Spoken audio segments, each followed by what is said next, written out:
Oi, estamos aqui em mais um Neuro e Você, o canal aberto para desmistificar a neurologia. E hoje temos o prazer de mais uma vez ter conosco a doutora Ana Carolina Venturini, terapeuta ocupacional. A gente sempre fala sobre tudo que há de negativo com relação à quarentena, né, o Covid-19. Inclusive, os nossos últimos programas, a gente tem falado sobre isso, toda a repercussão que tem na vida da criança, do adolescente, das famílias por causa da quarentena. Mas nem tudo é negativo, né?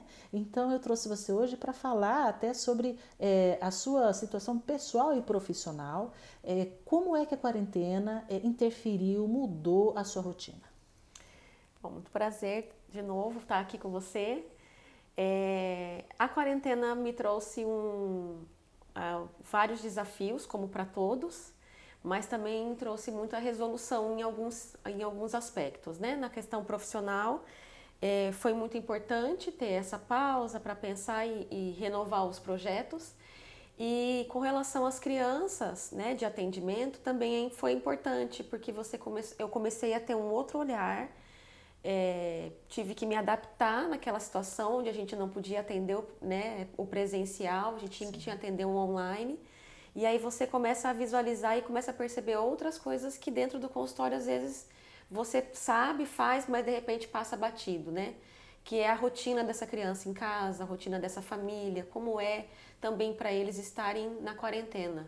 Porque a criança tinha uma rotina de sair, fazer as atividades, as terapias, a escola, e agora já está em casa, faz uma terapia, maioria online, e a escola que não está presencial, principalmente para as crianças especiais, né? Sim. E como é que você tem feito esse trabalho? Como é que foi essa mudança no ambiente de trabalho? O que você resolveu fazer? Eu estava já atendimento em consultório e no Serapai.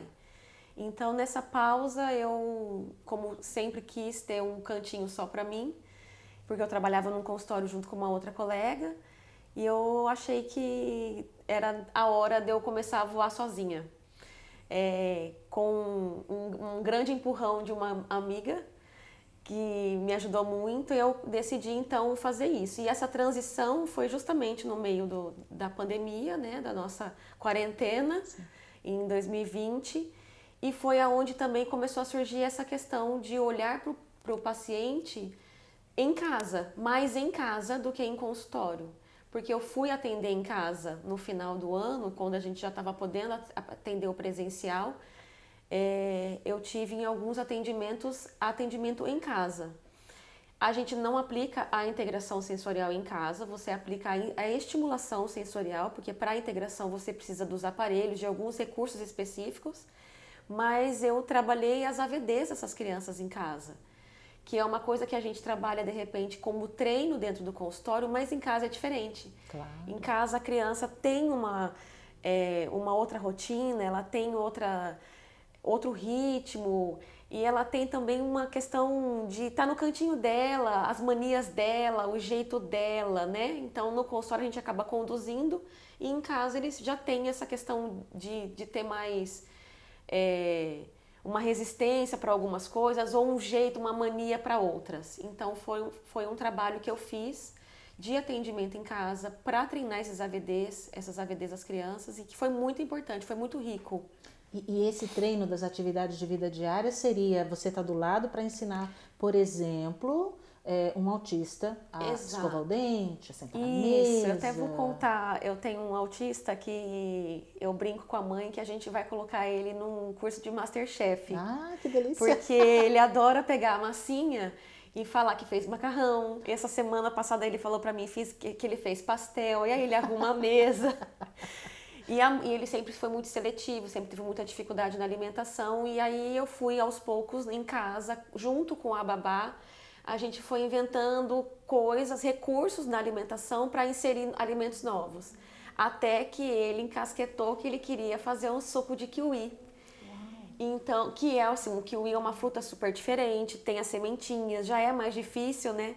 Então foi muito legal porque esse paciente, a gente foi para a cozinha mesmo, cortar o kiwi que ele tanto queria comer, fazer o suco de kiwi, coar, porque para ele era difícil ter a textura ainda, né? Tinha que ser bem líquido. Então eu fui fazer esse treino com ele, lógico que com toda a supervisão, a babá estava junto, né? Todo mundo ali da casa, mas ele está no ambiente dele. Então ele sabe agora onde está o liquidificador, ou que faquinha que ele pode usar para cortar, ou a pessoa que está ajudando ali já deixar cortado e ele só colocar, ele já sabe. A mãe comprou uma garrafa com as medidas de água, então ele já sabia até onde ele colocava a água para colocar no liquidificador. Delícia. Então são casos que a gente faz em consultório, só que em casa você tem toda a família envolvida, né?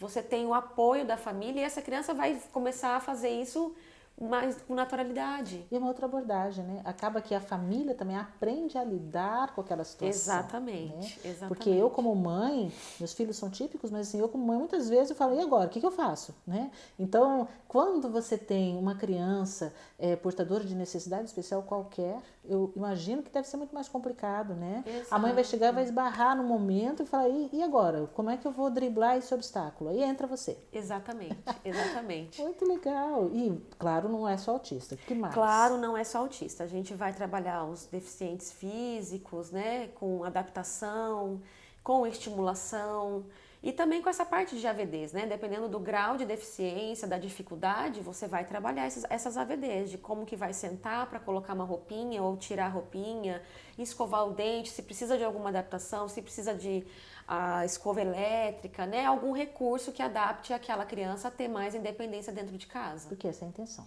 Porque né? essa é a intenção. Torná-lo independente. Exato. Ai, que delícia. Muito obrigada. É sempre um prazer tê-la aqui. O prazer é meu. E qualquer dúvida, sugestão, por favor, entre em contato. Obrigada.